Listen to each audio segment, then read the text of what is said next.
A mole is an animal that burrows in the ground, or a spot on your chin that you gotta shave around. But there's another kind of mole of interest to me. That's the kind of mole they use in chemistry. A mole is a unit, or have you heard, containing 6 times 10 to the 23rd. That's a 6 with 23 zeros at the end. Much too big a number to comprehend. Now say you had a mole of pennies to distribute round the world. Give to each of the 5 billion grown-ups, boys and girls. There wouldn't be a single soul down and out of luck, 'cause everybody in the world would get $1 trillion.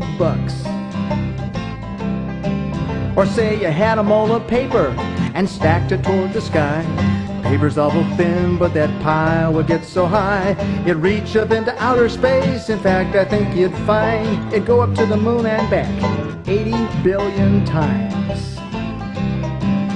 And a mole is a unit, or have you heard, containing 6 times 10 to the 23rd. That's a 6 with 23 zeros at the end. Much too big a number to comprehend.